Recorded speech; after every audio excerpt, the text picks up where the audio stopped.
Buenos días, hermanos. Por favor, abra su Biblia en Apocalipsis. Apocalipsis. ¿Quién de ustedes ha leído Apocalipsis alguna vez en su vida? ¿No? ¿Y siguió siendo normal? He visitado personas en hospitales psiquiátricos.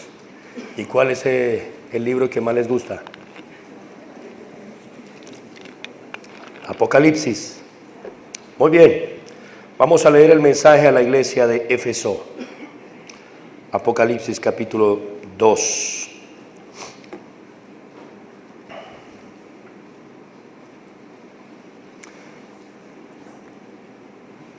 Dice así la palabra de Dios, versículo 1 del capítulo 2 al versículo 7.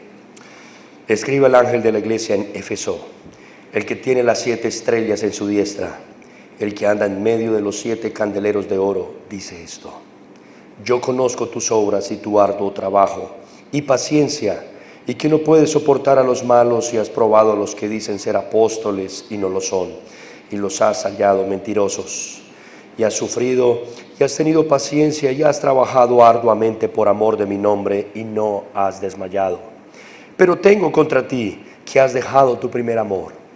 Recuerda, por tanto, de dónde has caído y arrepiéntete y haz las primeras obras, pues si no, vendré pronto a ti y quitaré tu candelero de su lugar si no te hubieses arrepentido. Pero tienes esto, que aborreces las obras de los nicolaitas, los cuales también yo aborrezco. El que tiene oído, oiga lo que el Espíritu dice a las iglesias. Al que venciere, le daré a comer del árbol de la vida, el cual está en medio del paraíso de Dios. Amén. Vamos a orar una vez más. Padre del cielo y de la tierra, esta es tu palabra, a la cual nos has dado como una antorcha que alumbra en lugar oscuro hasta que el lucero de la mañana resplandezca en nuestros corazones. Rogamos, Señor, que ella sea iluminada por el poder de tu Espíritu para la honra y gloria de tu nombre, Señor. Que tu reino se extienda aquí en Venezuela y hasta lo último de la tierra mientras tú regresas. Que tu pueblo sea bendecido, Señor, y gozosos hoy te sigamos alabando en este día de adoración cristiana. En tu santo nombre, Señor, te lo pedimos con acciones de gracias. Amén. Hoy vamos a ver en este contexto de Apocalipsis la importancia de preparar una nueva generación para Dios. Si a usted le gusta tener títulos, usted puede poner un vacío llamado papá. Un vacío llamado papá. Y por supuesto aquí no parece mucho que tenga que ver al respecto, pero les voy a repetir una historia que les conté el año anterior a los que estuvieron en la conferencia. Hubo un hombre que, caminando en las calles de Alemania, él veía cómo los demás ciudadanos lo menospreciaban. Una vez quedó impactado porque venían los ciudadanos alemanes y él tuvo que bajarse del césped, de la acera de donde camina la gente, y tuvo que bajarse a la calle donde pasaban los animales. Eso le impactó mucho a su hijo, porque este hombre después se hizo cristiano para obtener la ciudadanía, y una vez al convertirse en cristiano, él obteniendo la ciudadanía, de ahí en adelante, él siguió manteniendo en secreto la misma fe. Eso impactó el corazón de su hijo tanto que él llegó a pensar que así como su papá, las demás personas acudían al cristianismo solo por beneficios temporales, beneficios sociales, beneficios políticos, económicos. Y luego este hombre, cuando estaba grande, escribió en su tesis doctoral, iniciando: odio a todos los dioses. ¿Conoce el nombre de este señor? Carlos Marx. Hermanos, nosotros no podemos olvidar que la palabra de Dios fue dada por el Señor para que ella sea comprendida, aprendida y también predicada para las generaciones siguientes. Este pasaje es dado a un abuelito llamado Juan. Juan, según el capítulo 1, está preso. Es un preso político en tiempos probablemente o de Nerón, es posible que sea más o menos para el 70 después de Cristo, o otros dicen para el tiempo de Tito Flavio Domiciano. Cualquiera sea los dos momentos, lo importante es saber que el cristianismo en este momento era declarado objetivo militar. Se pensaba que esas personas eran una amenaza para el imperio, y por eso el último apóstol vivo, el apóstol Juan, estaba ya relegado en una isla cárcel. Y allí este hombre dice la escritura que estando en el día del Señor, el día del Señor es el primer día de la semana, un día como hoy, y estaba en el Espíritu, lo cual significa que estaba en actitud de adoración, con su mente contemplando las cosas celestiales, meditando en el gran Salvador que él había conocido. Este Juan, que conoció a nuestro Señor Jesucristo cuando caminó allí en Galilea, un predicador itinerante, un rabino como los demás. Su vida fue impactada por él cuando escucha: vengan en pos de mí, yo les haré pescadores de hombres. Este mismo Juan conoce a este Mesías cuando lo llama a él y a otros, según Mateo 17, al monte de la transfiguración. Allí observa a Jesús cuyo rostro y su vestido resplandece como jabón que nadie podía comparar. Él escucha una voz del cielo que dice: este es mi hijo amado, a él óiganlo. Ese es el mismo Juan que está en la última cena, escuchando acerca de las preciosas palabras del Salvador. Aquel que nos dice Juan capítulo 13, versículo 1 en adelante, que Jesús sabía que todas las cosas Dios se las había entregado en sus manos. Y en ese momento, el Señor Jesucristo decide lavar los pies de sus discípulos y humillarse como un vil esclavo, según la época, lavando los pies de sus discípulos. Este Juan es el único que está en la cruz contemplando al Salvador, al hombre que más impactó su vida, aquel hijo de Zebedeo que le decían el hijo del trueno, un hombre vengativo, amargado, frustrado, esa persona que guardaba rencor, enojo por cualquier cosa. Es impactado en la cruz y nos escribe, según Juan 19 en su evangelio: yo doy testimonio de estas cosas, sangre y agua salió de su herida. Esto cambió al apóstol Juan a tal punto que lo llevó a ser conocido como el apóstol del amor. Dios cambió su corazón. La huella que dejó Zebedeo, su padre, ya no es la misma, porque este hombre es el que reconoce al Mesías, al Salvador, a Jesús. Cuando días después Pedro les dice: vamos a pescar, vuelven a pescar, están allí desde la orilla viendo a un hombre, un transeúnte que está por allí, les dice: hijitos, ¿tenéis algo de comer? No hemos pescado nada. Les dice: echen su red a la derecha y hallarán. Cuando la red se rompía, Juan dice: es el Señor. Este Juan queda impactado por nuestro Señor Jesucristo y no deja de serlo. Está en sus últimos días preso y no se ha deprimido, a pesar de que lo tienen en una ración de esclavitud. Pocas cosas pueden impactar la vida de un anciano, ¿no es cierto? Un anciano cree que ha visto todo, ha escuchado todo y ha experimentado todo. Pero este Juan nos describe la visión del Hijo del Hombre. Y no ve a Jesús como lo vio en el mar de Galilea, no describe a Jesús como lo vio allí en el monte de la transfiguración. No nos dice cómo es Jesús allí en la última cena, ni Jesús en la cruz, ni siquiera cuando Jesús resucitado hace ese desayuno en ese día. Nos describe a Jesús glorificado. Ese es el Jesús de hoy. Ese es el Jesús de hoy. Nos dice que este Jesús, cuando Él lo describe, cuando le vi, caí como muerto a sus pies.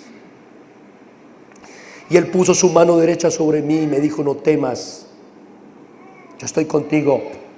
Escribe lo que has visto y lo que has de ver y envíalo a las iglesias de Asia. Ahí tenemos Apocalipsis, la revelación del Hijo del Hombre. Y empieza el Señor diciéndole: envía este mensaje a la iglesia más grande, más influyente, la iglesia de la capital. Asia Menor, lo que hoy llamamos nosotros Turquía. Y le dice: el que camina en medio de los 7 candeleros de oro, el que tiene las 7 estrellas en su diestra. El capítulo 1, 20 dice: las 7 estrellas que son las 7 iglesias. Jesús es el que sostiene la iglesia. Pero no solo la sostiene, sino que Jesús con su presencia camina y supervisa cada uno de los aspectos y los detalles que se realizan en ella.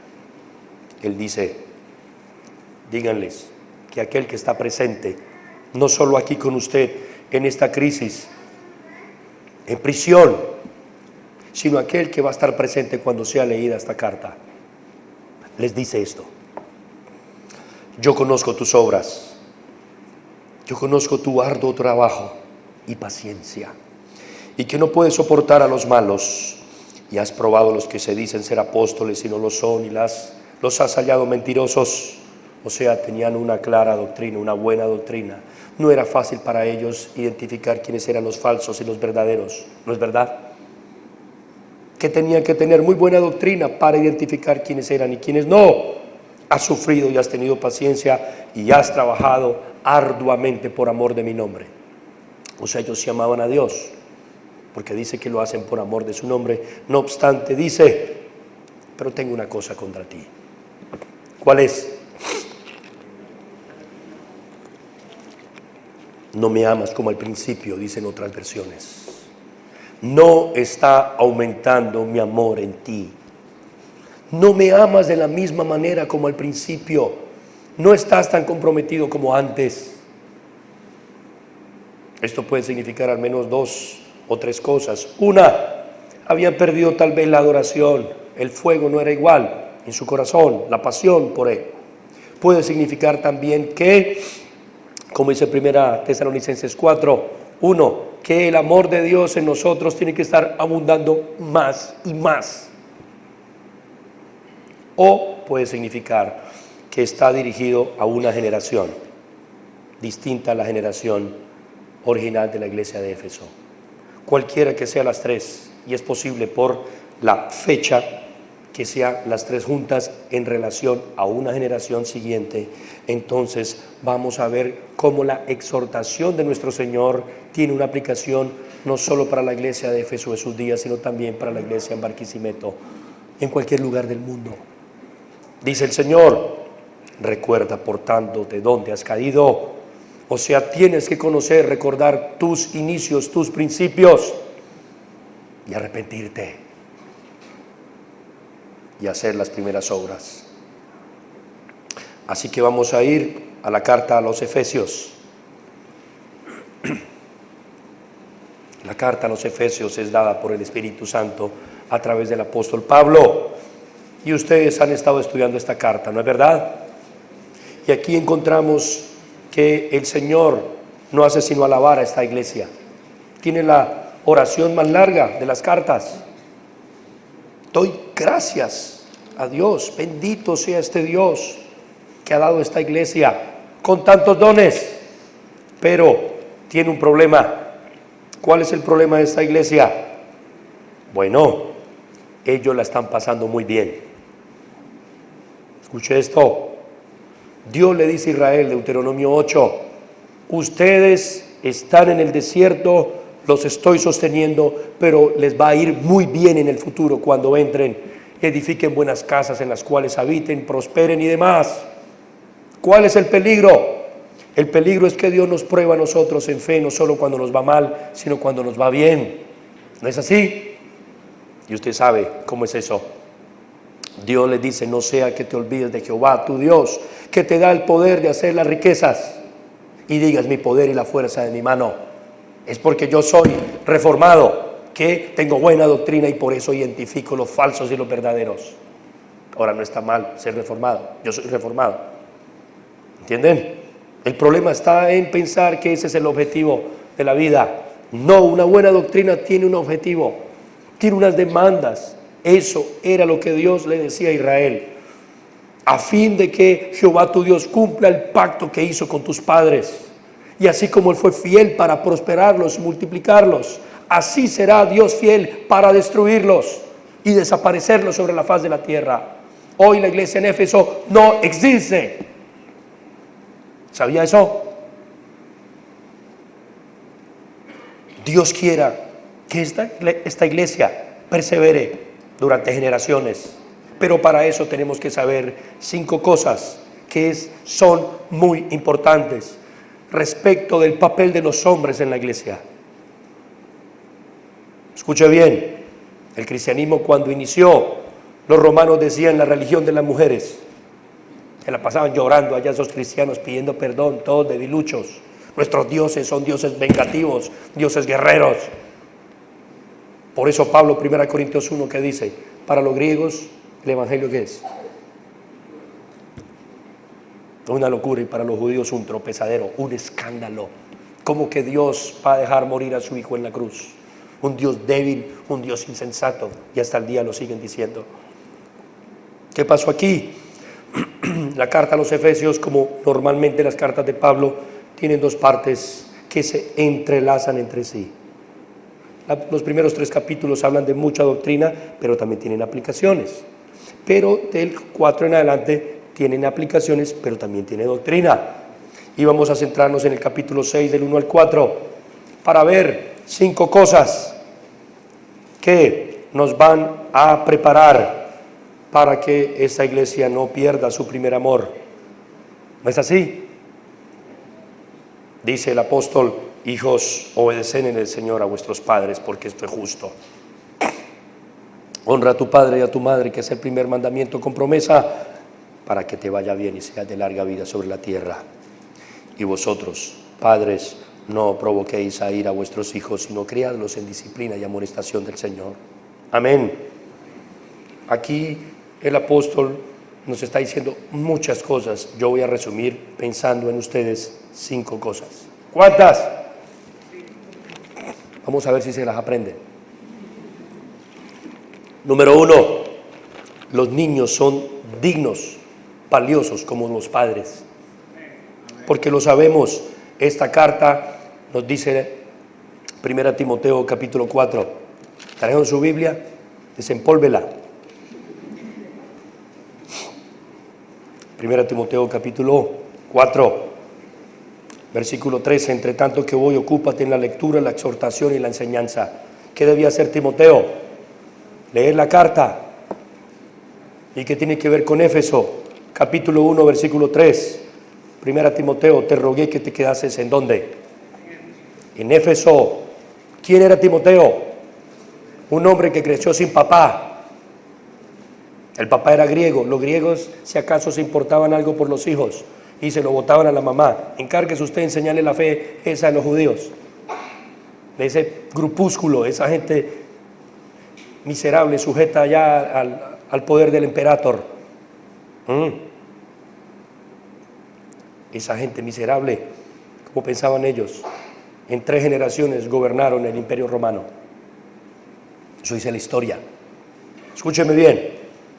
Pablo le dice a Timoteo que él debe quedarse allí en Éfeso y leer en público la carta que le envía.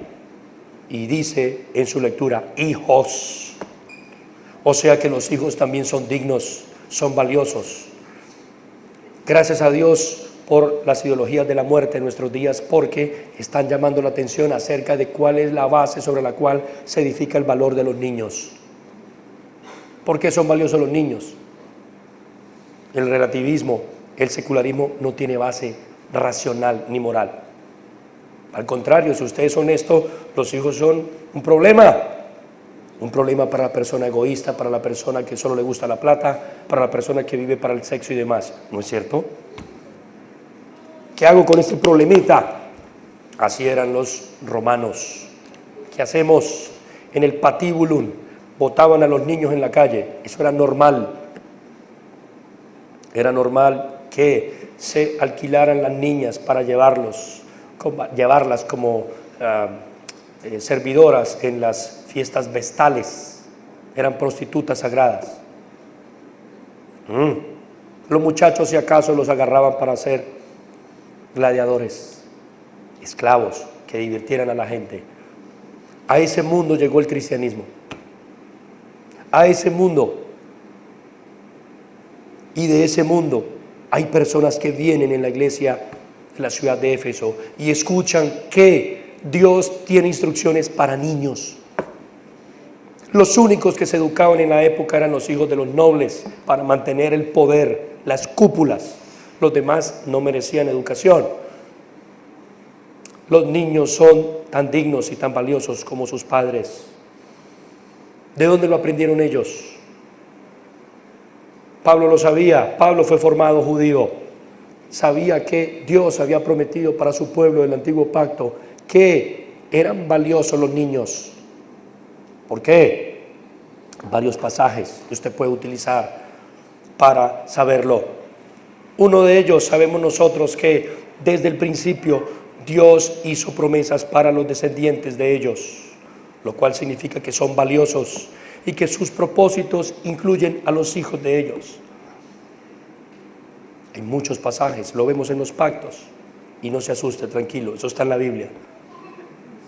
Pero también vemos que cuando Israel se aparta de Dios, Ezequiel 16, el profeta Ezequiel, antes sacerdote, dice de parte de Dios: tú tuviste hijos, mis hijos, y los ofreciste a los dioses falsos. Dios dice que esos hijos son suyos, los hijos de su pueblo, le pertenecen a Él. ¿Por qué? Porque ellos empezaron a vivir conforme a los demás pueblos. Un niñito, pobrecita, embarazada otra vez, vieja irresponsable.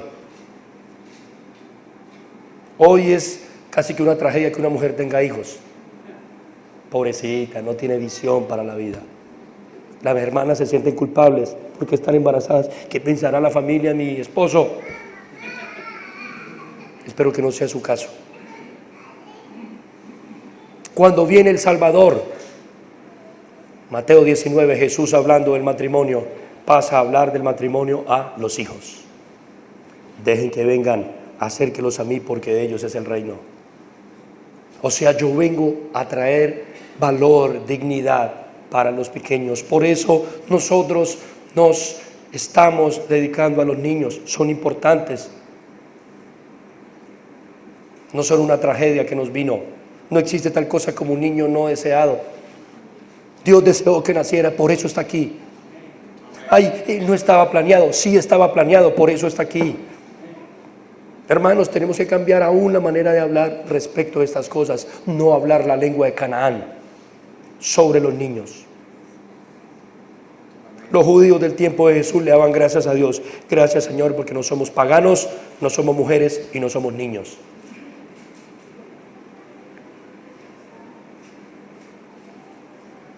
Hermanos, Dios dijo: los niños son valiosos. También tienen la imagen y semejanza de Dios.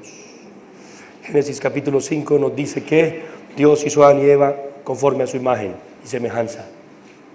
Y aún después de la caída, los hijos de Adán y Eva heredaron la imagen y semejanza que Dios les puso a ellos. Qué increíble, ¿cierto? Ensayar con una vida humana no es cualquier cosa. No es lo mismo que ratones, perros, animales y demás. Son seres únicos, con un alma inmortal, con la imagen y semejanza de Dios. Para Roma, uno menos, uno más, eran simplemente cifras. Los malos entienden la importancia de los niños. Los grupos terroristas quieren a los niños. Las religiones falsas quieren a los niños. Adolf Hitler decía: denme los niños y conquisto Europa. Casi lo logra. Porque los cristianos no entendemos que también hay que leerles la palabra de Dios a los niños? Son valiosos, son dignos. Tan valiosos son los niños que nuestro Salvador, el ser más grande del universo, vino y se hizo como un niño. Es un misterio para nosotros Dios cómo creó a Adán, ¿cierto? ¿Con qué edad? Y si me va a preguntar eso, no sé. Pero lo que sí sabemos es que el gran Adán, el último Adán, vino y se hizo como un niño. Hijos, tienen que escuchar la palabra de Dios. Usted es bienvenido a esta iglesia también. Usted es importante para la iglesia de Cristo. Jovencito, jovencita, los bebés. Este es un lugar seguro. Este no es un lugar donde van a abusar de usted. Dios nos ayude, hermanos, que sea el lugar más seguro. En la Inglaterra de la Revolución Industrial, los niños eran abandonados en las calles. Los cristianos empezaron a trabajar con y por esos niños. Les daban un pedacito de pan material y les enseñaban versículos. A la segunda, tercera generación, esa nación conquistó el mundo. El Imperio Británico, donde no se ponía el sol. Hijos, ustedes son dignos, tan valiosos como sus padres. 2, los niños no solo son tan valiosos como sus padres, sino que necesitan a Dios como sus padres. También, por eso hay un mandamiento para ellos: obedezcan en el Señor a sus padres, porque esto es justo. Así como su papá, usted lo ve, espero que lee la Biblia, que se levanta temprano el domingo para estar antes de la hora, poniéndose al servicio del pueblo de Dios para ayudar en la adoración a Dios. Él sabe que es la cita más importante de la semana. Nos vamos a encontrar con aquel Mesías resucitado, aquel Dios en cuya mano está nuestra vida, hermanos. Él nos está esperando desde el domingo anterior. Tenemos toda una semana para llegar.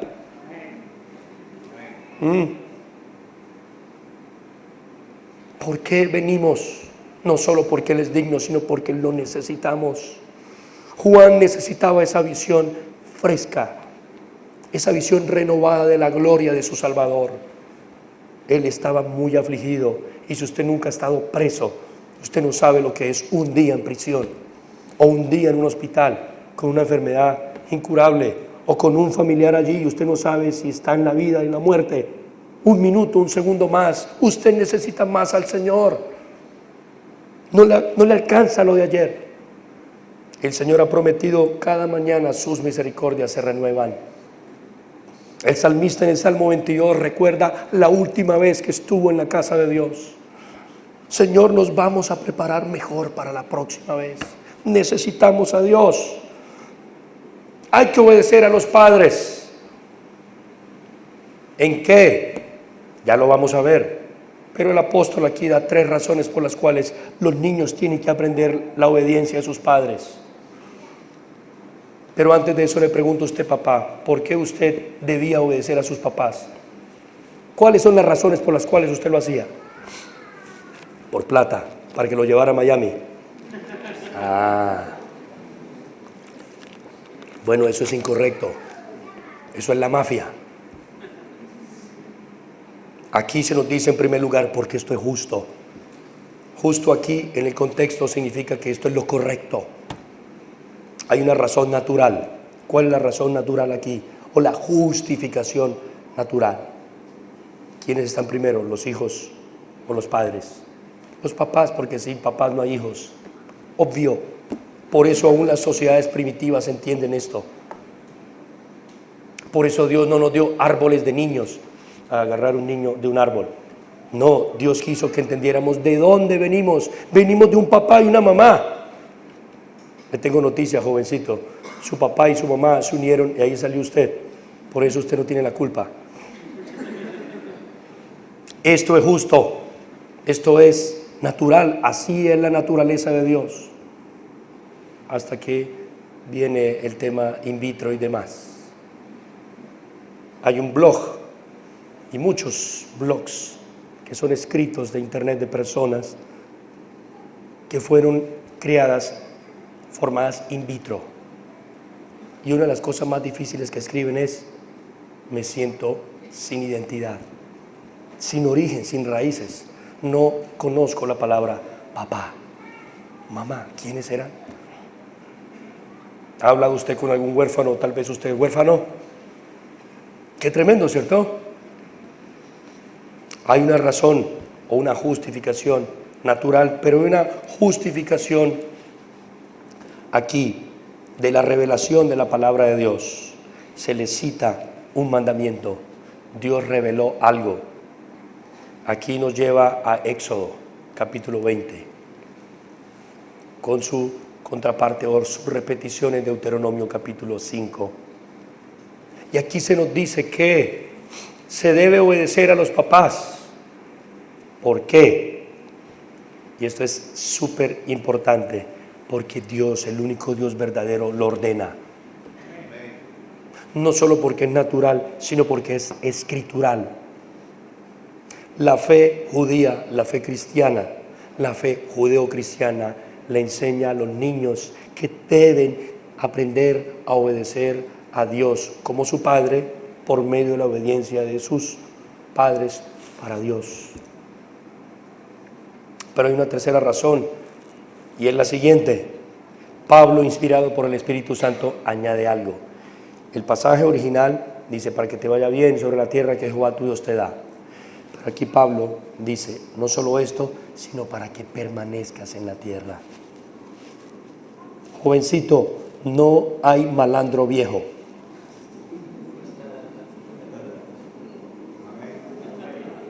No hay un hombre rebelde que viva mucho tiempo en la tierra. Y si usted lo conoce, es la excepción. Y si estudia su vida, usted descubrirá que no hay paz para los impíos. Visite usted los orfanatos, ancianatos, ¿le dicen igual? Allí usted puede hablar con esos adultos ancianos y preguntarles cómo usted fue como hijo. Y el corazón de esos abuelitos se rompe una vez. Muy mal, papá, abandoné a mi papá y hoy estoy reflexionando sobre eso. La tercera razón es una razón redentiva. Dios ha prometido misericordia para aquellos hijos que se esfuerzan en obedecer a padres imperfectos como usted y como yo. Es difícil obedecer a un pecador, ¿no es cierto? ¿La vida del niño Jesús era fácil? No, María lo dejó, se le perdió en la plaza, se le perdió en la iglesia. 3 días. ¿Ha pensado en eso? Los hermanos de Jesús rechazaron a Jesús. Juan 7 dice, ni aun sus hermanos creían en él. Lo menospreciaban, era el hermano mayor. Probablemente José había muerto ya y él se hizo cargo de la casa. Cuando él estaba ejerciendo su ministerio, los hermanos y la familia lo llamaban. Qué tremendo es haber crecido con una mamá soltera. Una mamá soltera es una mujer excesivamente demandante emocionalmente. Pobre hijo, crecer en ese contexto. ¿Cierto que sí? ¿Por qué? Porque ella intenta ser papá y mamá, pero no se puede. Un vacío llamado papá no se puede reemplazar. Esta mujer quiere retener a su hijo. Cuando el niño lo quiere echar para la calle, pero empieza a crecer, no quiere que se vaya. Ella se quiere ir a la calle con él. Porque ese es el refugio de amor y de bondad, ¿no es cierto? Usted lo sabe. Esa es la explicación de por qué usted está casado después de 10 años y su mamá quiere ir allá a la luna de miel con ustedes, el aniversario. Porque ella no tiene un marido y tal vez ella creció también sin papá. El problema en Latinoamérica principalmente es un vacío llamado papá. Somos una de las sociedades mundiales donde menos hombres están presentes en la casa. Así era Roma. Los hombres duraban 3, 4 años fuera de la casa porque estaban buscando la honra, la gloria personal e inmortal, decían ellos. Así le pasó a Máximo Meridio, ¿se acuerda? Eso es, por supuesto, una historia ficticia de una realidad que vivían ellos. Hermanos, los niños requieren a Dios tanto como sus padres. Ellos tienen que saber que obedecen a Dios, obedeciendo a sus padres, como sus padres obedecieron a Dios, obedeciendo los suyos. Honra a padre y madre, que es el primer mandamiento con promesa. Aquí se refiere en cuanto a un mandamiento que está asegurando la posesión de la tierra, la permanencia sobre la tierra, y Pablo lo aplica para la preservación de la iglesia en Éfeso y el futuro de la iglesia cristiana. Tercero, si entonces los niños son tan dignos como sus padres y necesitan a Dios tanto como sus padres porque se les debe instruir desde el principio, entonces los niños requieren padres instruidos. ¿Cómo lo van a aprender y de quién lo van a aprender? De sus papás. Sabemos nosotros que la religión judía estaba enfocada principalmente en los hombres. Para muchos era machista, pero no, Dios estableció el hombre en Adán para que Adán hablara la palabra a Eva. ¿No es así? Dios creó primero a Adán, luego a Eva. Así que usted, Eva, ¿qué clase de Adán va a escoger? ¿Uno que no tiene ni idea qué dice la Biblia? Ay, no pasa nada, yo le pongo versículos, yo le enseño. Yo he visitado varias iglesias con pastoras y en muchos casos son ministerios increíbles de servicio, pero siempre falta algo. Falta carácter, falta tenacidad frente a la dificultad, etcétera, etcétera. Poca enseñanza doctrinal hay, mucha relación emocional hay allí. ¿Por qué? Tal la madre, tal la hija. ¿Es así? Se necesitan padres instruidos. Pablo agarró a Timoteo, quien había sido instruido por la mamá. Primera Timoteo 2, Pablo dando instrucciones acerca de cómo debe desarrollarse la adoración en la iglesia. Luego le habla a las mujeres. Mujeres, así como se dedican ustedes para el francés, y adecuarse el rostro y el cepillado y todo ese tema, no dejen de hacerlo, pero reflexionen en eso y lo que invierten en su atuendo íntimo, en organizar su corazón. Donde esté tu tesoro, allí estará tu corazón. ¿Por qué?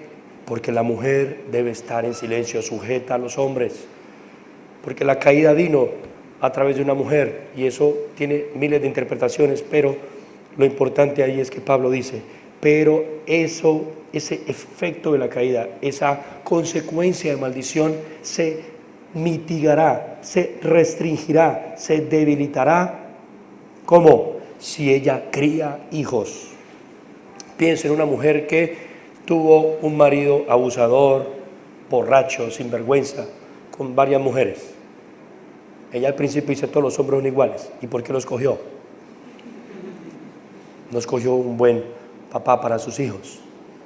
Bueno, conoció el Evangelio y ella sabe que hay esperanza para cortar la historia. ¿Cómo? Cría a sus hijos en el Señor. De la crianza de la mamá de Timoteo viene 1 Timoteo 3:1.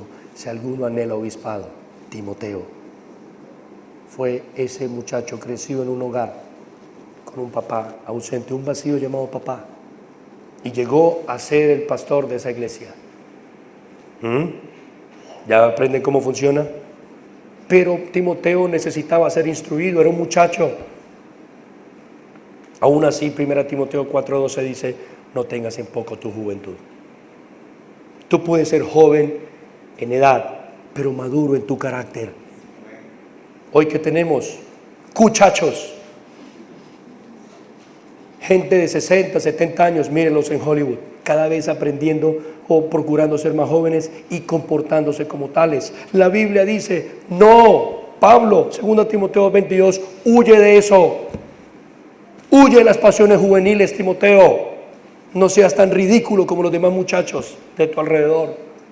Viven controlados por sus pasiones, presos de los videojuegos. Conocí el caso de un joven enojado porque la mujer lo dejó. ¿Qué tal me dejó? Es que yo trabajo en los videojuegos. ¿Cada cuánto trabaja? 24 horas, 7 días a la semana. Una empresa internacional le pagaba miles de dólares solo para que él subiera el récord. ¿Qué tal? ¿Ese es su sueño? Vivir en un mundo virtual sin dejar un legado, sin vivir para la eternidad. Oh, hermanos, se necesitan padres instruidos. Por eso Pablo le tuvo tanto afecto que le dijo, mi amado hijo, mi verdadero hijo en la fe. Pablo era un anciano, Pablo no tuvo hijos al parecer, pero la relación que desarrolló con este Timoteo fue como la de un padre y un hijo. Y Timoteo fue el pastor de esta gran iglesia en Éfeso.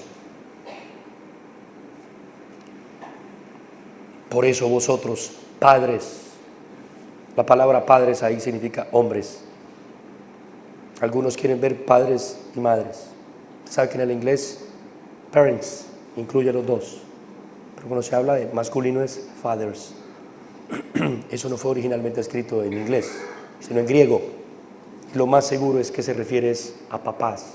La orden es que los hombres de esta iglesia y de todas las iglesias del mundo tienen que saber que su principal responsabilidad es esta. Eso dice la Biblia. Vosotros, padres, tienen un llamado, pero para eso se necesita que estos padres sean instruidos. Por eso Pablo, antes de darle la orden a ellos, en el capítulo 5 les enseña lo siguiente, versículo 15, mirad pues. Mirad se refiere a concentren su mente en esto, dedíquense a esto. Así como usted mira el juego del, no sé, Deportivo Lara. ¿Sí existe un equipo así? Bueno, así como una cara así, así ustedes miren que con diligencia cómo están viviendo, a qué le están invirtiendo su vida. Y hay dos contrastes, no como necios, sino como sabios, no insensatos, sino entendidos. O sea, una repetición repetida. Un hebreo está hablando, diciéndonos, esto es muy importante. Usted tiene que estar evaluando su vida, hombre, realizando un inventario espiritual. ¿A qué le está dedicando sus fuerzas, su corazón? ¿A la pornografía? La cantidad de hombres presos de eso, horas y horas en eso, perdiendo, eso no sirve para nada, sino para ser esclavo y vivir en un mundo irreal. Eso acaba su potencia sexual incluso. Coma y coma, también afecta la comida y demás, hermanos. Miren ustedes cómo están viviendo. Ustedes tienen que conocer cuál es la voluntad del Señor para usted. Usted conoce cuál es la vocación de Dios para usted. ¿Para qué lo creó y lo puso en esta vida? ¿Por qué nació venezolano y no en otro país? Porque usted tiene esa habilidad que usted ya sabe que tiene. Lastimosamente los cristianos se secularizaron. La mayor esperanza de un hombre es la jubilación. Me jubilé a los 40, lo logré, listo. Hermanos, no, el sacerdote en Israel se jubilaba y pasaba a ser el anciano que seguía juzgando y gobernando. No existe la jubilación de papá. Hay unos papás nacidos y crecidos, pero han dejado un vacío en su casa. No son ese patriarca, esa sabiduría encarnada, viviente y andante delante de ellos. Yo quise ser filósofo, rockero, político, militar, de todo. Mire mi frustración, hasta que me di cuenta que todos esos oficios se acaban con la vejez y se pasan de moda. Pero pastor, no. Cada día que pasa, soy más instruido, más enseñado, más santificado por el Señor, más necesario. Qué privilegio tener contacto con pastores realmente sabios, ancianos, y que llegan a la vejez caminando en el Señor. Cuando me gradúe y cuando me jubile me dedico al Señor, olvídese, los hábitos no llegan solos, ¿sí o no? He hablado con hombres que, por ejemplo, se dedicaron a la vida militar, viven con paranoia. Se jubilaron hace rato, son así. ¿Cuánto tiene de cristiano? 20 años. A eso usted lo llamó el Señor. No estoy diciendo que un cristiano no pueda ser militar, sino que usted no aprovechó los tiempos que tenía licencia. No, se iban donde las muchachas. ¿Entienden? Hermano, eso es lo que Pablo está diciendo. Por lo tanto, estos padres, para que puedan instruir a sus hijos, tienen que ser instruidos ellos también. La mayoría de los estudios bíblicos son de mujeres. Pregunta, mujer, ¿usted no tiene nada que hacer en la casa? Por eso usted viene aquí, ¿cierto? En la época de Éfeso, la vida de una mujer era muy difícil. Ella tenía que traer la leña. ¿Cuánto se demoraba preparar un pan? Habían domicilios el romano. ¿Era fácil? Muy difícil. La vida era muy difícil. Las mujeres todavía en las sociedades paganas viven una vida muy difícil. No, la mujer empoderada y liberada. Me voy a trabajar en la oficina. Vaya a ver cómo es de fácil. ¿Cierto? Margaret Thatcher, ¿se acuerdan de ella? Una mujer metodista formada en su casa por su papá. Su papá era un tendero de barrio, una tienda pequeña.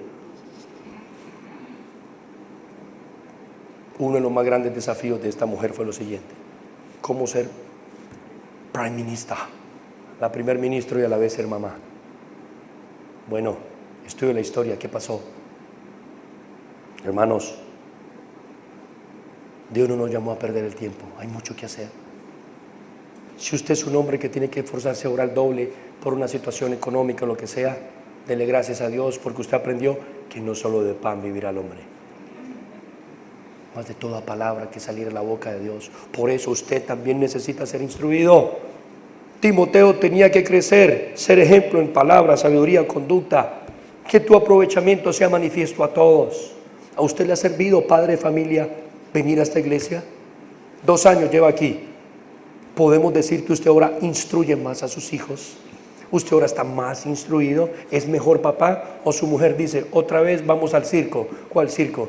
Donde mi marido es el payaso, donde él se disfraza de cristiano. Los niños saben, mi papá convirtiéndose en cristiano. Pastor, bendiciones, ¿cómo le va? Y él escucha frases como, imiten a Cristo, amén. Y a él le gusta, hay que imitar a Cristo. ¿Cómo imita a Cristo en la casa? Como Cristo entró al templo. ¿Cierto? Cristo solo lo hizo 2 veces, pero amar, enseñar, instruir y demás, lo hizo la mayoría de veces. 4, los padres. Luego se nos dice aquí, padres, no provoquen a ira a sus hijos. Los hijos aman a un papá coherente, ¿cierto que sí? Fíjese que aquí dice, no provoquen a ira a sus hijos. ¿Cómo se provoca a ira a un hijo? Cuando un papá le demanda algo al hijo que Dios no le demanda a él. Y el niño se da cuenta. El pasaje paralelo en Colosenses dice, no exasperen a sus hijos para que no se desanimen. Acuérdese de Marx. El papá fue un tropiezo para que fuera la fe. Hace poco murió el que se autoproclamó el apóstol del sexo, Hugh Hefner. Fue criado en un hogar cristiano, donde él veía la incoherencia de su papá. Lo desanimó en la fe cristiana. La mayoría de los ateos crecieron en hogares cristianos, ¿lo sabía? Søren Kierkegaard, filósofo, estudió teología antes. Él vivía angustiado, asustado. Incluso le canceló el matrimonio que había prometido a una chica. ¿Por qué? Porque tenía temor. Temor de que muriera joven, porque su papá, también teólogo que trabajaba en una iglesia, por alguna razón de su vida, en algún momento de su vida, al parecer pecó en algo y ese papá no era capaz de olvidar lo que había pasado. Y varios familiares habían muerto jóvenes. En ese entonces, por el tema de salubridad, en Europa la gente moría joven por cualquier cosa, y el papá lo había asociado con un pecado oculto que tenía allí. Søren no quería morir joven y por eso dejó eso así, tenía temor, creció desanimado por la incoherencia de su padre. Digamos que pecó, está bien. ¿Por qué no aprovecha ese pecado para mostrar la gracia de Dios? Dios ha tenido misericordia de mí, por eso voy a tener misericordia de mi hijo pecador. ¿Se acuerdan de la parábola de los 2 deudores? Dios nuestro Padre nos enseña cómo nos ama y así debemos amar a nuestros hijos. Una de las luchas para mí más grandes es cuando yo voy a disciplinar a mi hijo, cuando voy al rincón del amor, ¿cierto? Cuando voy a administrar yo con el látigo en la mano y veo las lágrimas de mi hijo. Señor, yo no conozco el corazón de él. ¿Está o no está arrepentido? No lo sé, Señor. Dios le dijo a David, envía un profeta. ¿Se acuerdan? Hay dos hombres. Un hombre tiene muchas ovejas y hay otro que tiene una oveja. Y este hombre tiene muchas ovejas, es rico. Pero ¿qué hizo con el otro? Llegó un amigo y le expropió la otra oveja. David, que es el juez de Israel, dice, este hombre es digno de muerte. ¿Qué dice Natán?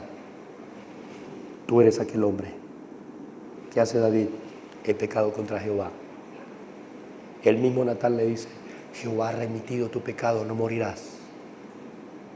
Inmediatamente hubo arrepentimiento, inmediatamente hubo perdón de Dios. Esto es misterioso, ¿no es cierto? Entonces estamos promoviendo de que las lágrimas, por supuesto, tenemos que pedirle discernimiento al Señor. ¿Por qué? Porque nosotros lo que procuramos en la disciplina es el arrepentimiento, no el desahogo de los papás. Estoy cumpliendo mi labor paternal. No. El viejo Hans, alemán, un día agarró al joven Martín. ¿Por qué? Porque se comió una fruta y estaban pasando una necesidad económica fuerte. La mamá se lo tuvo que soltar porque le estaba dando garrote y estaba sangrando. Este hombre creció con temor, miedo, pavor de Dios. Martín Lutero. Él constantemente hablaba de los castigos severos de su papá. Piense, la disciplina que yo le estoy aplicando a mi hijo, ¿de qué manera marcará no solo su piel, sino también su corazón? ¿Hasta dónde? Por eso, hermanos, es que la única forma de ser coherentes, nos dijo Efesios 5:18, siendo controlados por el Espíritu Santo. Tenemos que ser llenos del Espíritu Santo como padres. Los hijos anhelan esa clase de papá. ¿Han visto las películas esas todas? Hola, Francisco Eduardo, ¿cómo te va? Y luego salen con la pelota juntos en un paraje bonito y demás. Uno quisiera tener ese papá. Eso muestra que hay un vacío en usted llamado papá. Anheló ese papá y usted dice, ¿dónde está? Bueno, ahí estaba. Pablo dice en 2 a los Corintios, yo quisiera usar de severidad con ustedes. En Gálatas luego dice, hijitos míos, por quienes vuelvo a sufrir dolores de parto hasta que Cristo se ha formado en ustedes. Un niño un día desobedeció terriblemente a su papá. Su papá estaba tan avergonzado que se encerró a orar y lloraba ese papá. Su hijo después, cuando creció, me contó, me dolía hacer sentir dolor a mi papá, porque él sabía que lo que más le importaba no era que yo lo deshonrara a él, sino que yo deshonrara a Dios. Coherencia. Solo el Espíritu Santo nos ayuda a decir, a hacer y sentir lo que Dios quiere que nosotros digamos, pensemos, sintamos y vivamos. Hombre, usted pide por eso. Es cierto, hay momentos de ataques de ira donde nuestros hijos nos desafían. Y usted sabe que los niños, especialmente si usted tiene varones, yo tengo 2, ellos me miden hasta donde yo voy. Ellos saben que yo soy lento para la ira. Yo soy pastor y yo veo a mis hijos. Un día estaba en la iglesia predicando, termino y se me hacen unas personas, unos niños se portaron terribles. ¿Quiénes son? Mire, esos niños, papá. Tan lindos esos niños. Wow. Otro día un pastor estaba muy preocupado porque en la iglesia le criticaban mucho a sus hijos y era un diácono de la iglesia. Entonces el diácono, yo fui a esa iglesia y el diácono me pregunta, hermano, ¿por qué los hijos de los pastores son tan terribles?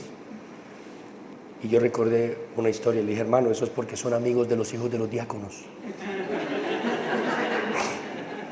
Coherencia, ¿cierto? Nosotros no tenemos oficio para estar, tiempo para estar supervisando los hijos de otros. Con los suyos es suficiente. ¿Sí o no? Somos buenos para criticar. Ay, déjeme ese niño 2 días y verá. Ya es lo alineo, compadre. Olvídese, los suyos lo alinean a usted, lo tienen alineado. No, usted, abuelo, aprendió que a veces es demasiada severidad, a veces demasiada flexibilidad. ¿Cómo se obtiene el balance? Lleno del Espíritu Santo, no con vino. Algo observé en su país, el alcohol es increíblemente consumido aquí. En mi país también, pero menos. Allá las drogas sintéticas son más consumidas, lastimosamente. Pero hay otros países en donde el trabajo es una adicción, en otros donde los juegos es una adicción. En Éfeso había un gran templo de la diosa Diana, que era la diosa de la agricultura y de la caza, caza con Z de cazar, era la que le daba el vino supuestamente. Hay una mezcla en la mitología grecorromana con Baco, dios del vino y demás. El tema era que había por un lado un culto que se celebraba con vino y había un Oktoberfest, o sea, el emperador regalaba el vino para que la gente viviera borracha y así hiciera sus cosas y no pensara en lo que hacía el emperador, cómo le robaban los impuestos y demás. Lo mismo hacía la Unión Soviética, les dejaba bastante vodka barato para ellos. ¿Para qué? Para que vivieran borrachos. Fue salido de la realidad. Todavía hoy en los países de la antigua Unión Soviética, la esclavitud al alcoholismo es una cosa terrible. Las drogas sintéticas y más una cosa, ese es uno de los legados de esos regímenes. La gente adicta al trabajo en las sociedades occidentales, los países desarrollados, se jubilan, su vida se acabó a las drogas, al alcohol. ¿Ya está entendiendo? ¿Por qué? Porque se dedican solo a lo temporal, a lo externo. Es una razón lo que pasaba allí. La otra razón es la siguiente, y es que en la ciudad el agua era mala. 1 Timoteo 5, el apóstol Pablo le dice a Timoteo, Timoteo, toma vino por causa de tus frecuentes enfermedades, no tomes agua. Hace 150 años no había agua potable en Europa. Todavía hay países en donde el agua potable es muy difícil de obtener. Yo sé que a algunos les gusta eso, ¿no? Gracias a Dios no hay agua potable aquí. Bueno, hay una razón de salud, una razón religiosa. Y aún así, teniendo excusas para beber, Pablo usa ese ídolo cultural para decirles, no se embriaguen con vino. Porque produce un efecto, disolución, incoherencia. ¿Cómo actúa un borracho? Incoherentemente. Usted no me quiere. Y ¡pum! Le pega un puño a la mujer. ¿Cómo lo va a querer si, cierto? Ustedes no piensan en uno y se gasta la plata del mes, no está pensando en los demás, o sea, incoherente. En lugar de eso, hay tanto un contraste como una comparación. ¿Cuál es el contraste? La persona llena de vino es incoherente, la persona llena del Espíritu Santo es coherente. Canta al Señor desde su corazón, desde su mente. Su culto realmente es genuino, es del corazón, es racional. Sale de lo profundo de su ser. No es algo ficticio, algo temporal del domingo un ratico. No, pero también hay una comparación. Está implícito ahí. El borracho está controlado por el vino. Así actúa porque está lleno de vino. Una persona llena del Espíritu actúa así. Como adora a Dios, ama a su esposa, como Cristo a la iglesia. ¿Qué ejemplo le está dando usted a su hijo? Yo no tuve tiempo para explicarle y él me quiso hablar de sexo y se me subieron los colores al rostro y me fui. Su hijo va a aprender mucho de sexo si lo ve a usted cómo trata al sexo opuesto. Va a ver la coherencia, va a ver que su mamá es diferente a las demás mamás. Así usted sea espontáneo, querendón y demás, sí, usted lo es con todas las mujeres, pero con su mamá, la mamá de ellos, usted es diferente. Los niños entienden. ¿Por qué? Cuando crezca entiende. Es que hay una conexión secreta, íntima entre ellos. Proverbios 5, hijo mío, ¿por qué andarás ciego con la mujer extraña y derramarás tus fuentes por las calles? Sean para ti solo y no para los extraños contigo. Tus piropos, ¿dicen piropos?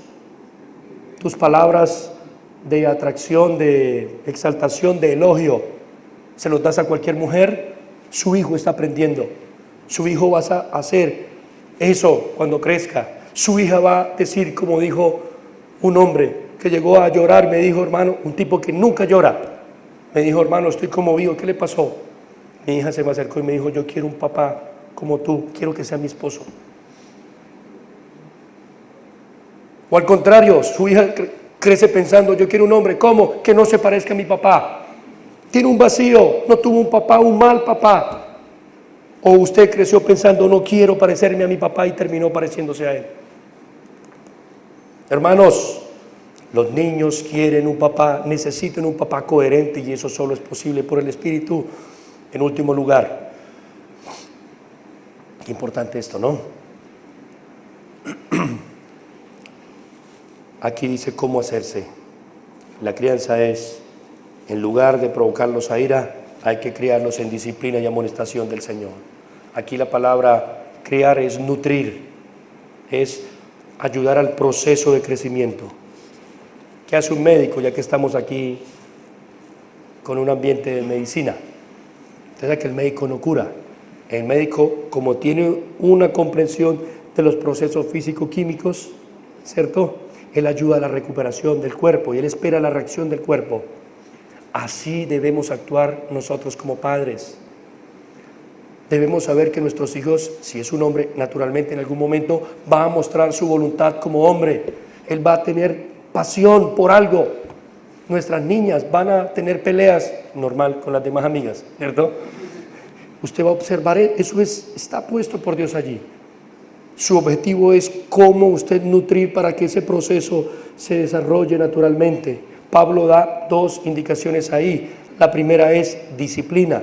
Disciplina, usted una vez asocia garrote, leño, candela, corta. Yo he hablado con adultos que les quitaban las uñas, decían mentiras y les calentaban una cáscara de huevo y se la ponían en la lengua. Ah, usted robó eso, ponían las manos a la candela. De ahí viene el dicho, yo pongo las manos al fuego por él. Nosotros crecimos en un abuso, y eso sí es verdad, histórico por el tema de la esclavitud. Eso es verdad. Y hemos asociado un tipo de disciplina abusiva. La palabra ahí es una palabra que significa tantas cosas que no se refieren más o menos a lo que nosotros llamamos hoy entrenamiento. Nosotros debemos entrenarlos, prepararlos, como dijo alguien, prepara al niño para el camino, no el camino para el niño. Hay un camino, hay un Dios al cual adorar. Si es un hombre, hay una mujer a la cual amar. Y hay unos hombres a los cuales animar. Usted sabe que así es la vida. No le evite a él esto. Prepárelo para cuando los amigos fumen marihuana. ¿Por qué no lo va a hacer? Mire cómo son de brutos esos muchachos. Ay, la marihuana, 10 años, ya es un bruto. Pierde la memoria, pierde el control del cuerpo y demás. Mírelos, llévelos para que vean. Papá, este hombre, ¿por qué? Quiero que sepa.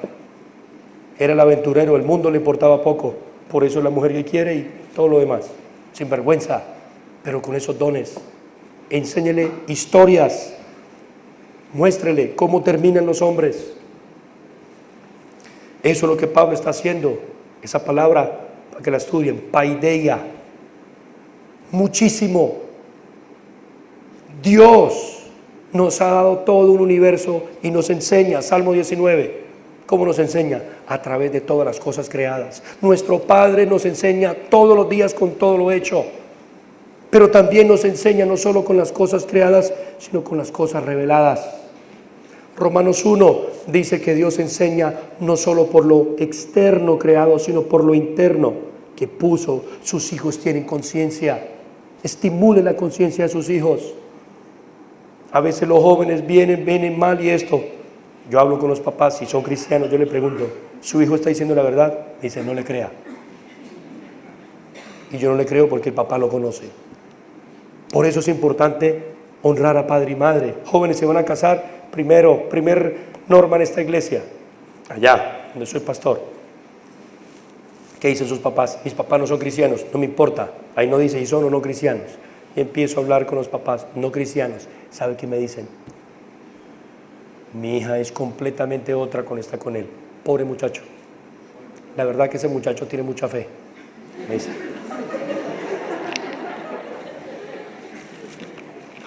Es sabiduría, ¿no es cierto?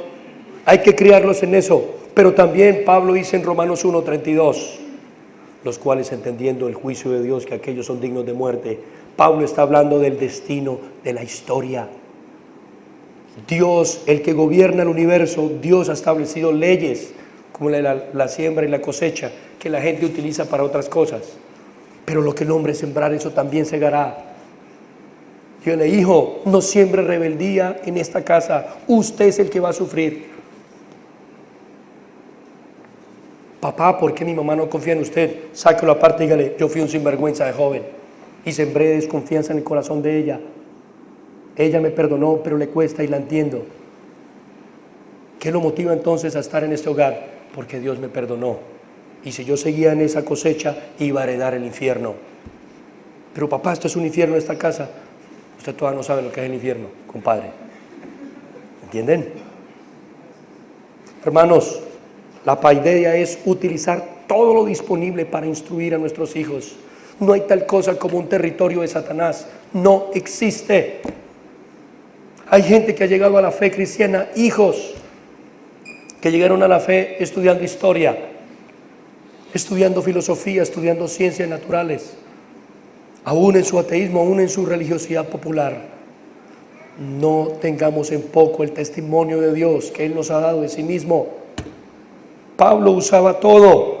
Por eso Pablo, en Hechos 19, cuando inicia la iglesia de Éfeso, nos dice que duró 2 años allí y estableció una escuela de un tal tirano. No que la escuela fuera de un tirano, en el sentido de abuso en la escuela, sino un hombre que se llamaba así. ¿Qué hacían los grecorromanos? Alquilaban una casa y ahí empezaban a enseñar a los hijos. Le daban a un esclavo, el paidagogos. Ahí viene el pedagogo, el que ayudaba a llevarlos a donde el didáscalos, a donde el maestro. ¿Qué dice la Biblia en Gálatas? La ley es nuestro paidagogos. Nuestro ayo significa en español, aparece en español. La ley se refiere al Antiguo Testamento, nos lleva a Cristo. Cuéntenle las historias de la Biblia, cuénteselas, háblele, aproveche esas cosas, no empiece a contarle la situación del país y demás. Yo conocí un muchacho que se convirtió en periodista. ¿Sabe por qué? Porque el único momento que tenía en el día era sentarse a ver un ladito al papá viendo la televisión, las noticias. Él dijo, como para mi papá son importantes los periodistas, yo quiero ser uno de ellos para que mi papá me vea. Quinto, los hijos siguen padres consagrados, padres piadosos. Consciente e inconscientemente, la huella de su padre está ahí, para bien o para mal. No desaproveche esa influencia. Hombre, la palabra amonestación significa concentración, dirigir la mente hacia ¿qué? El Señor. ¿Cómo inicia Pablo? Obedezcan en el Señor. ¿Cómo termina? Amonestación del Señor. El Señor es la palabra que se refiere a la que les leí en Juan, el amo del universo. Les voy a contar aquí algo para cerrar. Eso está muy apasionante, ¿cierto? Pero ustedes no tienen tiempo. Porque ya están afanados, miren, se están durmiendo, están cansados. Muchos, 1 hora de tanta Biblia. Eso no. La descripción que hace Juan aquí es la de un emperador romano, cuando habla de Jesús.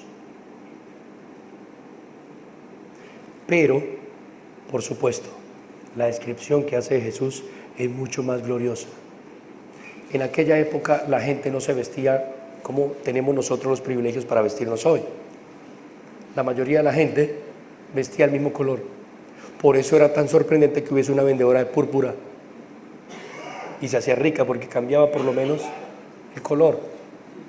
Así son los países pobres. Mire, observe eso, todo el mundo con la ropa repetida.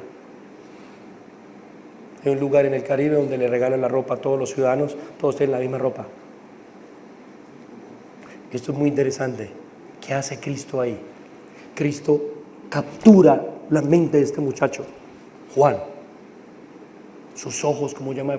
O sea, la única descripción detallada que hace Juan es la de Apocalipsis 1. Le impactó ver al Señor de la gloria.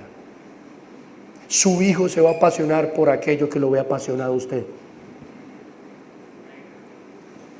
Así es, hermanos. No desaproveche esa influencia. El Señor.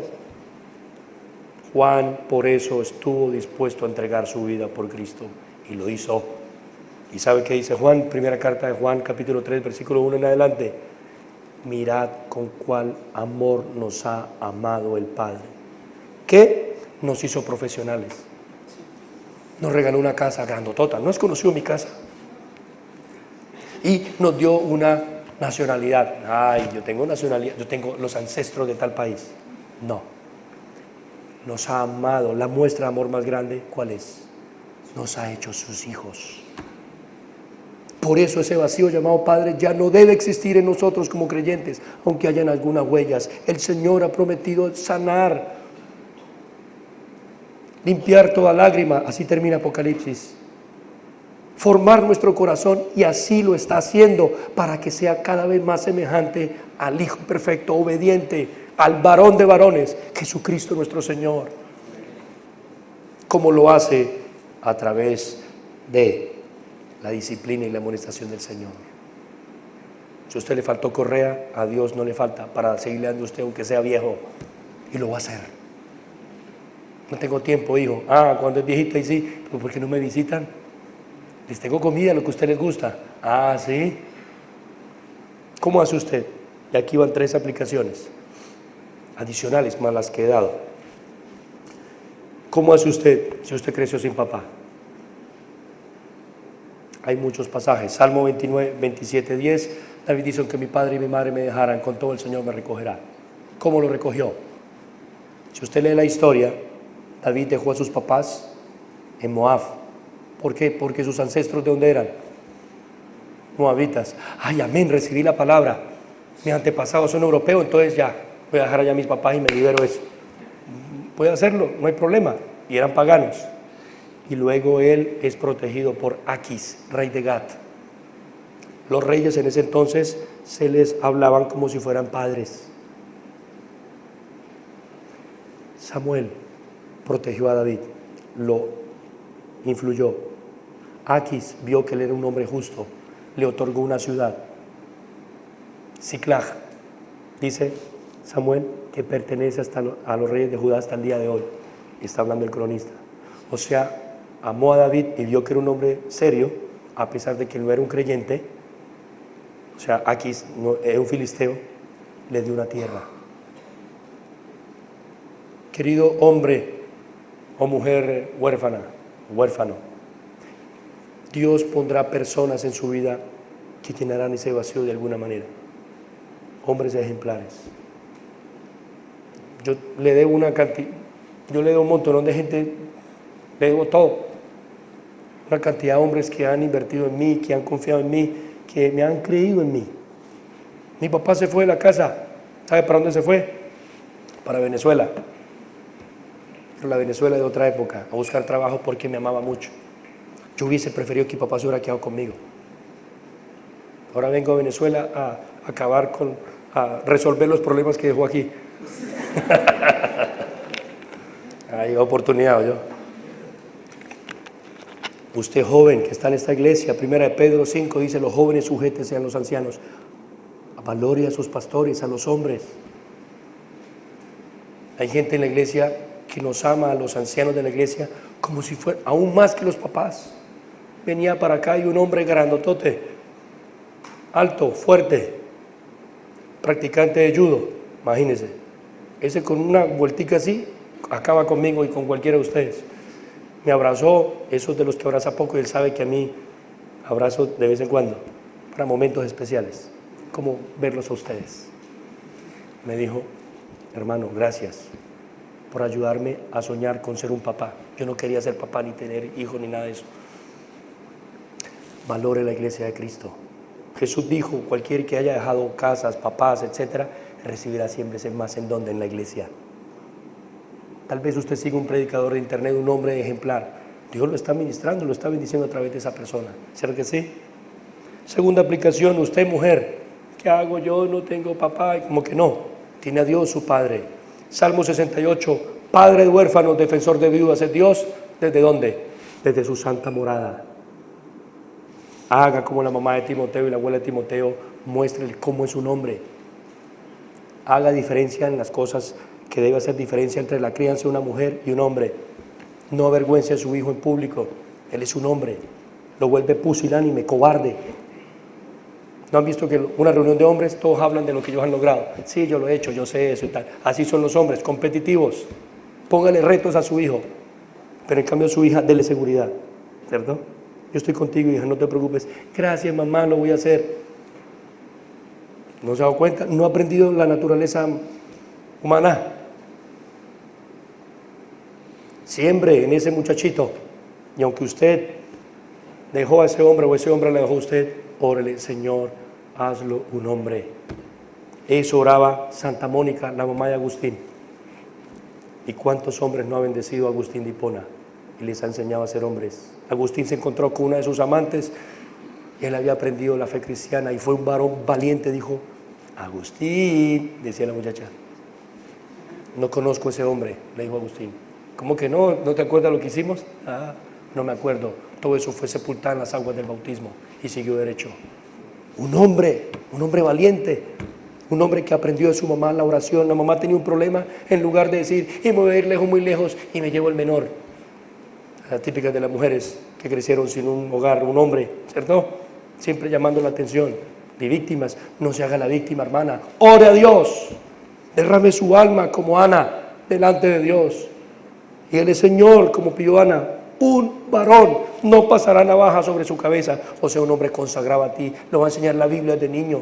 Ella iba y lo visitaba y le daba la ropita para el santuario. Elí era un sacerdote sin vergüenza con 2 mujeres. No podía tener bigamia, pero ella no se amargó, aunque el sacerdote la despreció. Y de allí este hombre, Samuel, se convirtió en padre de Israel y formó al rey David, de donde vino ¿quién? Tercero y último, hermanos, preparen la próxima generación. Preparen su despedida como padres. No sabemos cuándo vamos a morir. La guerra de Vietnam fue la guerra más fácil para Estados Unidos al principio. Llegaron, ganaron, pero la perdieron en la retirada. Prepare su retiro como papá. Aproveche el tiempo. ¿Cómo va a dejar a su mujer? Usted, mamá, ¿cómo va a dejar a sus hijos? ¿Qué legado quiere plasmar allí? Cristo, antes de morir, preparó a sus discípulos para que se amaran y se sirvieran los unos a los otros como Él les enseñó. Y antes de dejar al viejito Juan, le dejó el testimonio en la carta a los Efesios. Algo falta. No han preparado la siguiente generación. Su amor ha menguado. Su pasión por mí no es la misma. Que Dios nos ayude, hermanos. Amén. Oremos. Padre, te agradecemos en esta hora. Tantas cosas que decir y difícil de explicar. Pero tú has guardado a la iglesia de Éfeso. Y aunque se acabó la iglesia local de Éfeso, tenemos la carta a los Efesios. Y gracias a ese testimonio todavía nos sigues enseñando. Ruego, Señor, que hagas a los hombres más hombres, que haya un arrepentimiento genuino entre ellos, que haga un inventario espiritual en sus vidas y dejen de perder el tiempo en las cosas que perecen, que pongan la vista en las cosas de arriba, no en las de la tierra, donde está Cristo sentado a la diestra de Dios. Señor, nosotros no andamos por las noticias, sino que vivimos por fe. Nosotros no estamos aquí perdiendo el tiempo, nos estamos entrenando, no nos estamos entreteniendo. Nosotros venimos a recibir las órdenes de nuestro gran Señor, como el abuelito Juan, que estaba siendo preparado para su partida. Sí es cierto que era para la época de Nerón, entonces estabas preparando la iglesia para la muerte de Pablo. Señor, Pablo había preparado a Timoteo y Timoteo tenía el llamado de eso que había oído, debía preparar a otros que fueran fieles e idóneos para preparar a otros. Usa la iglesia, Señor, en la que estamos hoy, para preparar cristianos en Venezuela para 2, 3, 4, 100 generaciones, 1000 generaciones, si tú no regresas antes. Padre, suplicamos tu poder, Señor, para ser papás coherentes. Señor, conmueve nuestro corazón y llena nuestro vacío por tu Espíritu.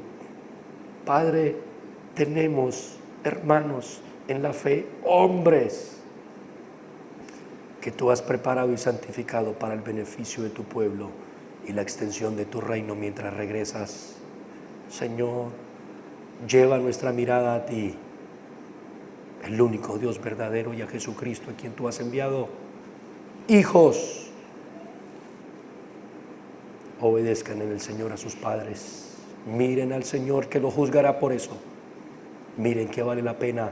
Cristo, por lo que padeció, aprendió obediencia, obedeció a sus padres y fue exaltado por Dios su Padre. Así los hijos serán exaltados si obedecen a sus padres, y permanecerán en la tierra con larga vida y disfrutarán su salvación. Señor, ruego por los huérfanos. Qué difícil es ser abandonado por los padres. Ser huérfano es crecer sin raíces, es crecer como un ave fuera de su nido. Señor, suplicamos que tengamos un corazón compasivo para miles de niños en este país abandonados, mujeres abandonadas, hombres, Señor, que dejan su hogar por la bebida, por buscar solo dinero. Padre, enseña a hombres a no dejar su familia y, si es necesario, padecer un poquito, pero aprovechar el corto tiempo formando a sus hijos. Padre, rogamos tu gracia en esta nación, en esta preciosa nación, Dios. Que tu reino venga, Señor. Danos recursos, herramientas para formar a los próximos creyentes que crecerán aquí en esta iglesia. Que nuestros hijos crezcan y hereden una iglesia bíblica donde los amaron. Que ellos digan: yo debo mi vida a esta iglesia, por eso voy a invertir mi vida por esta iglesia. Señor, tú entregaste tu vida por la iglesia, nosotros debemos hacerlo, porque solamente ella es la que tiene el llamado, el mandato de formar a las naciones bajo la autoridad tuya, Señor. Tu poder está disponible para nosotros. Llénanos con el poder de tu Espíritu. Te lo pedimos para tu gloria, Señor. Amén.